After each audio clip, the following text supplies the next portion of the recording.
Oi, oi! Se você não me conhece, eu sou a Mari, eu falo de entretenimento aqui no YouTube, falo sobre música, séries, filmes e outros assuntos. Então, se você se interessa por esse tipo de conteúdo, já aproveita, se inscreve no meu canal. E eu falo bastante sobre Taylor Swift. Toda vez que ela lança qualquer coisa, eu tô aqui cobrindo os lançamentos e dissecando tudo que tem a ver com a carreira dela. E não poderia ser diferente com o lançamento do Speak Now Taylor's Version.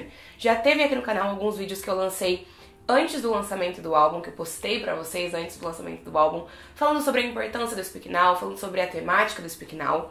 Com o lançamento saiu o react do álbum e saiu também o react do clipe de I Can See You, com a minha amiga Alicia Aquino. E hoje eu tô aqui pra falar sobre as músicas novas e inéditas que a Taylor lançou com o Speak Now Taylor's Version, as From the Vault Tracks. Então toda vez que a Taylor lança uma regravação, essa já é a terceira dela, né? A gente teve o Fearless, o Red e agora estamos tendo o Speak Now. Ela regrava todas as faixas ali que ela lançou na época dos lançamentos originais do álbum, mas ela também lança algumas faixas inéditas que acabaram ficando de fora da edição inicial, original dos álbuns, pra trazer um elemento novo, um elemento surpresa e valorizar mesmo esses relançamentos. E ela chama essas faixas inéditas de From the Vault Songs ou From the Vault Tracks. Então, faixas, músicas do cofre.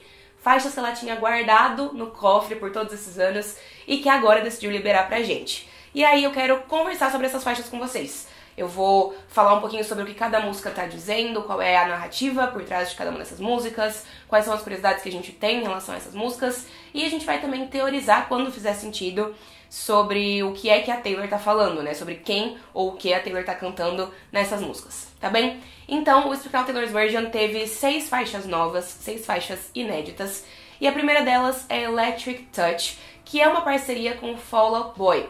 A Taylor, principalmente na época do Speak Now, flertava um pouquinho com o pop rock. O Speak Now ainda é considerado um álbum country, a Taylor só faria essa transição pro pop oficialmente com 1989, mas no Speak Now a Taylor trazia algumas referências e influências de pop rock.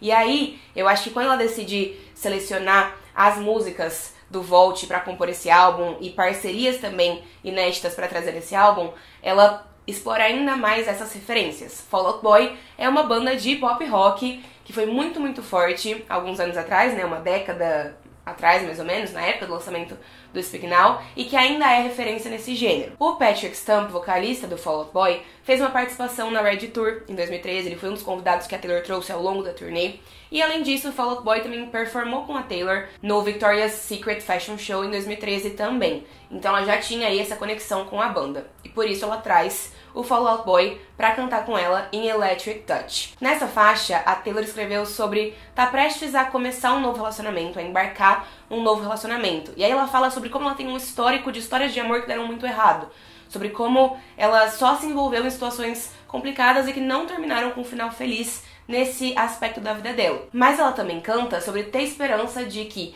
dessa vez vai ser diferente, de que dessa vez vai dar certo. No refrão, ela diz que essa pessoa com a qual ela tá prestes a se envolver, tá começando a se envolver, pode quebrar o coração dela ou trazer o coração dela de volta à vida. Então trazer um pouco de vida para um coração que tem estado mais apático. É mais ou menos isso que ela fala nessa música. A Taylor não deixa claro sobre quem ela tá falando na letra. Eu acho que esse é um padrão das From the Vault Tracks do Speak Now. Óbvio, quando a gente pensa no Speak Now, a gente automaticamente pensa no John Mayer, né? Porque foi, acho que, a principal inspiração da maioria das faixas românticas desse álbum. E eu acho que até dá pra gente pensar num paralelo em Electric Touch com um verso de Dear John. Porque em Electric Touch, a Taylor canta Your electric touch could fill this ghost town up with life. Então, o seu toque elétrico poderia preencher essa cidade fantasma com vida. E aí esse trecho me fez lembrar da ponte de Dear John, onde a Taylor canta I'm shining like fireworks over your sad, empty town. Então eu estou brilhando como fogos de artifício por cima da sua cidade triste e vazia. Então pode ser que ela tenha feito aqui esse paralelo. Mas ao mesmo tempo, a letra dessa música me faz pensar que a Taylor tá cantando sobre um relacionamento novo que veio depois de algumas grandes decepções. E aí, nessa época, a Taylor tinha tido relacionamentos que deram errado meio pontuais, né? Ela tinha tido um relacionamento com o Joe Jonas, que foi bem público e que foi bem significativo ali na época do Fearless. e ela tinha tido um relacionamento com o John Mayer. Então, não sei, talvez ela esteja falando aqui sobre algo que veio depois do John Mayer. E o que é que veio depois do John Mayer? O Jake Gyllenhaal. Eles começaram a se relacionar ali. Acho que eles foram vistos meio que publicamente pela primeira vez em outubro de 2010, com o lançamento do Speak Now, né? Então foi mais ou menos na mesma época do lançamento do Speak Now. E pode ser que a Taylor tenha ali escrito essa faixa no limite do lançamento do álbum e que seja sobre o Jake Gyllenhaal. Mas também pode ser sobre alguma coisa que não passou de alguns poucos encontros e que a gente não ficou sabendo publicamente sobre. Então não sei direito sobre quem ela tá falando aqui. A segunda faixa bônus não, né? A segunda faixa do Vault do Speak Now é When Emma Falls in Love. E essa daqui, complexa, intensa e cheia de coisas pra gente conversar sobre. Essa é uma música sobre uma das melhores amigas dela.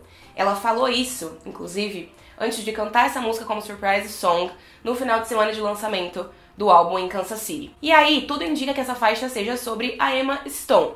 Algumas pessoas falaram sobre a possibilidade de ser sobre a Emma Roberts, que também é amiga da Taylor. Mas quando a Taylor diz é sobre uma das minhas melhores amigas, e uma amiga que chama Emma, eu penso automaticamente na Emma Stone, que é uma amiga muito próxima de muitos anos da Taylor, que já participou de festas do 4 de julho da Taylor, que já foi pra tapetes vermelhos junto com a Taylor, que sempre era vista almoçando com a Taylor.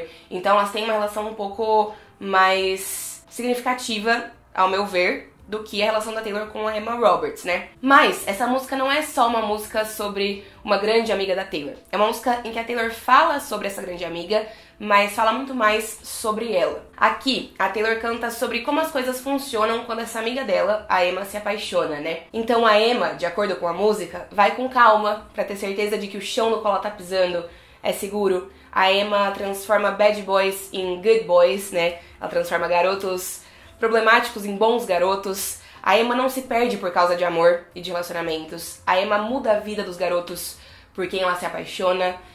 Os garotos por quem a Emma se apaixonam de volta por ela e cuidam dela e fazem de tudo por ela. Então, a Emma é essa garota que tem um histórico de relacionamentos amorosos positivo, que não é composto só por falhas e por erros e por situações que quebraram o coração dela. E aí, no fim do refrão, a Taylor canta que às vezes ela gostaria de ser a Emma, ou seja, ela gostaria que essas coisas todas acontecessem com ela. Qual é a minha leitura disso aqui, né? A Taylor sempre foi conhecida na mídia e conhecida por ela mesma por ter um histórico de relacionamentos que deram errado. E isso começa a mexer com a nossa cabeça, né? Com certeza mexeu com a cabeça da Taylor por muitos anos. E aí quando a gente vê uma outra pessoa que a gente tem por perto que não passa por isso, que na verdade só se envolve em relacionamentos mais firmes, mais duradouros e mais certos, por assim dizer, isso faz com que a gente se imagine no lugar dessa pessoa, né? E sinta uma espécie de inveja, não é uma inveja ruim, não é uma inveja desejando mal pra essa outra pessoa, mas é um sentimento de querer aquilo pra si também. A Taylor escreveu essa música quando a Emma Stone estava namorando o Kieran Culkin, que é irmão do Macaulay. Mas, no meu coração, essa música sempre vai ser sobre o início do relacionamento da Emma Stone com o Andrew Garfield, tá bom? Tem nada a ver, porque a Emma só começou a se relacionar com o Andrew um pouco depois. Mas eu amo eles, eles são meu casal, meu eterno casal, entendeu? Eu tenho até uma camiseta escrito Child of Divorce, e aí a foto é a Emma Stone e o Andrew Garfield.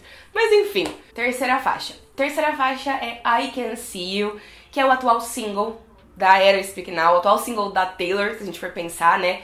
Essa música ganhou um clipe maravilhoso, impecável, incrível, com a Joey King e o Taylor Lautner. E tem vídeo sobre aqui no canal, já falei pra vocês. E I Can See You é uma música que tem uma atmosfera sexy, né? Isso é curioso se a gente pensar que a Taylor só foi começar a lançar músicas com um pouquinho mais de sensualidade anos depois do lançamento do Speak Now. Mas enfim, essa é uma música sobre sexo. É uma música sobre sexo, não tem outra interpretação aqui, né? Eu gosto muito do pré-refrão, eu acho que o pré-refrão, ele deixa isso muito claro. A Taylor canta: But what would you do if I went to touch you now? O que você faria se eu fosse te tocar agora? What would you do if they never found us out? O que você faria se as pessoas nunca descobrissem sobre a gente? What would you do if we never made a sound? O que você faria se a gente nunca emitisse um som? Então assim, uma atmosfera sexy, uma música sobre sexo. Não tem mais o que dizer. Mas sobre quem a Taylor tá cantando aqui? De novo, não fica claro. Não tem grandes indícios que apontam pra alguém. Mas tem uma frase que deixou as pessoas pensativas. Em determinado momento da música, a Taylor canta: and we kept everything professional. E a gente manteve tudo de maneira profissional. Surgiram então teorias. Algumas pessoas falaram, pro John Mayer certeza, porque antes deles começarem a namorar, eles trabalharam juntos, né? Eles cantaram juntos, a Taylor faz uns backing vocals ali em Half of My Heart, foi mais ou menos assim que eles se conheceram, eles tocaram juntos em determinado momento, então eles tiveram um envolvimento profissional, além do envolvimento romântico.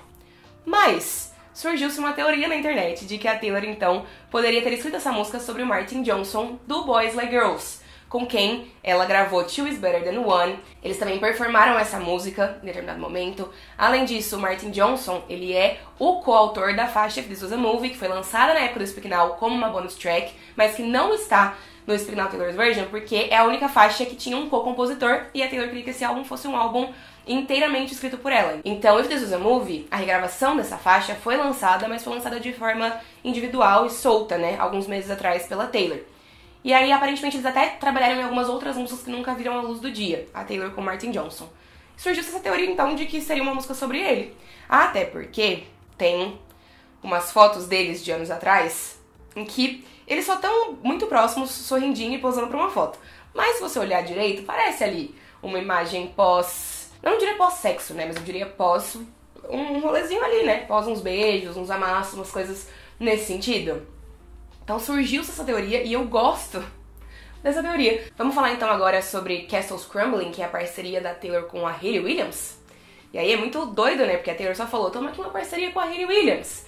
E é muito legal porque a Taylor lançou uma música como faixa do Vault, né, do cofre, que é sobre uma das melhores amigas dela, que é When Emma Falls in Love. E aí tem uma outra faixa no Vault do Speak Now, que é uma parceria com outra de uma das melhores amigas dela, que é a Hayley Williams. Elas são muito amigas há muito tempo. A Hayley participou da Speak Now Tour, onde ela cantou That's What You Get, do Paramore com a Taylor. Ela também participou do clipe de Bad Blood. Ela abriu a The Eras Tour com o Paramore. Inclusive, a primeira noite da The Eras Tour teve a abertura do Paramore, e o Paramore vai abrir os shows da Europa, da The Eras Tour.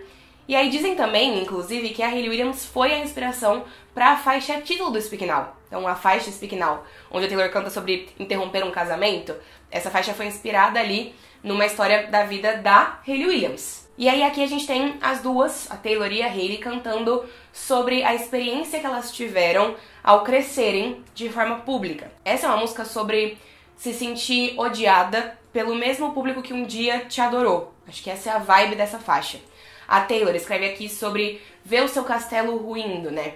E aí, ela descreve muito bem um fenômeno que é muito comum, principalmente hoje em dia, eu diria, ainda mais forte hoje com a internet, que é um artista surge, as pessoas amam esse artista, gostam muito desse artista, até pararem de gostar desse artista e começarem a falar mal e a criticá-lo na internet. Então esse é um fenômeno que acontece com, praticamente todas as pessoas relevantes no cenário da música pop, e com a Taylor não foi diferente. Até onde eu entendo, essa música provavelmente foi escrita pós-acontecimento do VMA, em 2009, né? Eu acho que assim, a maioria das pessoas acabou ficando sim do lado da Taylor e achando que ela tava certa e que o Kanye estava errado, até porque não tinha nem o que ela estar certa, né? Ela não fez nada pra essa situação acontecer, ela só estava ali recebendo um prêmio que tinha sido dado a ela. Mas muita gente começou, isso abriu margem, né? Esse acontecimento abriu margem pra que muitas pessoas começassem um discurso de ódio em relação a Taylor, a partir de algo que realmente sequer tinha sido começado por ela, como eu disse pra vocês. Só que liricamente, Castles Crumbling poderia facilmente ser uma música do Reputation, né? Porque anos depois a Taylor lidou com um cancelamento gigante, de fato, midiático, e que acabou com a reputação dela, e ela teve que reconstruir essa reputação e fez isso maravilhosamente bem. Mas essa música poderia se encaixar facilmente nas narrativas do álbum Reputation, o que é curioso também se a gente pensar que ela foi escrita anos antes. A quinta faixa do cofre do Speak Now, Taylor's Version, é Foolish One. E essa é uma música sobre se apaixonar por alguém que não sente o mesmo por você. Se apaixonar por alguém que até gosta de você, que te dá atenção, te dá carinho, mas não o suficiente. A pessoa até tem ali um sentimento por você, mas não te valoriza do jeito que você merecia e não decide ficar do seu lado e não te escolhe efetivamente. E aí você fica sonhando com o momento em que a pessoa vai mudar, com o momento em que a pessoa vai se apaixonar e perceber que o sentimento que ela tem por você é recíproco e que é com você que ela quer ficar. Eu acho que todo mundo já passou por isso na vida. Bom, todo mundo não, né? Tô generalizando. Eu sei que eu já passei por isso na minha vida. E aí aqui, ao longo da narrativa dessa música, a Taylor entende que ela tá sendo ingênua. E que ela precisa parar de esperar por confissões de amor que nunca vão chegar. É uma situação muito comum, né? A gente sente algo por outra pessoa e torce pra que essa pessoa sinta o mesmo por você, mas às vezes acaba ignorando vários sinais de que o sentimento é unilateral. É sobre isso que a Taylor tá cantando nessa música. Novamente, não sabemos pra quem ela escreveu, não sabemos sobre o que ela escreveu, mas acho que uma teoria é John Mayer, acho que seria a teoria plausível aqui. Acho que é um bom palpite, mas fica aí no ar a confirmação, porque não temos uma confirmação específica. A última faixa do cofre do Speak Now Taylor's Version é Timeless. E nossa, que música linda, né? Essa é uma música sobre um amor que foi feito pra acontecer, um amor que estava destinado a acontecer. Um amor que sobreviveu e sobreviveria aos obstáculos e a qualquer coisa que tivesse ali no caminho, no meio do caminho, porque esse era um amor de outras vidas, um amor que realmente era eterno, timeless. O lyric video que a Taylor postou no seu canal do YouTube pra essa faixa conta com diversas fotos dos avós dela. A Taylor falou mais recentemente, cantou mais recentemente sobre os avós. Ela canta sobre a história da avó dela e a influência da avó dela na carreira dela em Marjorie, que é uma faixa do Evermore. E a Taylor também canta sobre o avô dela em Epiphany, sobre o avô dela ter ido pra guerra em Epiphany. E aqui em Timeless, ela também fala sobre a guerra, né? Ela fala, nos refrões dessa música, ela fala sobre... Ela imagina uma vida onde ela tivesse nascido anos antes e se apaixonado por um cara e esse cara tivesse ido pra guerra, e sobre a certeza que ela tem de que se isso tivesse acontecido, ainda assim o amor dos dois teria sobrevivido e as coisas dariam certo no final. E aí eu acho que essa é uma música muito pessoal sobre a vida da Taylor mesmo. Ela deve ter em algum momento se apaixonado e achado que aquele amor era eterno e feito pra acontecer, mas eu acho que ela só teve essa crença porque ela viu isso acontecendo com os avós, porque ela tinha a referência e a base do relacionamento dos avós dela. E aí é um pouco sobre a vida dela e um pouco sobre realmente projetar uma visão numa outra coisa, né? E aí eu acho que esse exercício que a Taylor faz nessa música tem muito a ver com o que ela faria anos depois com o Folklore e com o Evermore, porque são álbuns que ela escreveu sobre situações da vida dela, sim, mas de uma forma mais externa. Ela descreveu situações que não necessariamente eram específicas sobre a vida dela, mas ela trouxe inspirações da vida dela pra dentro dessas músicas. E aí eu acho que Timeless foi um prólogo disso tudo, né? Um prelúdio do que ela faria uma década depois. Essas são as músicas do cofre, as From the Vault Songs / Tracks, como você preferir chamar, do Speak Now Taylor's Version. E é isso que eu tinha pra dizer sobre elas. Espero que vocês tenham gostado, me contem nos comentários se vocês têm outras interpretações e outras visões e teorias em relação a essas músicas pra gente continuar conversando, tá bem? Obrigada por terem me assistido, um beijo grande e a gente se vê numa próxima. Tchau, tchau!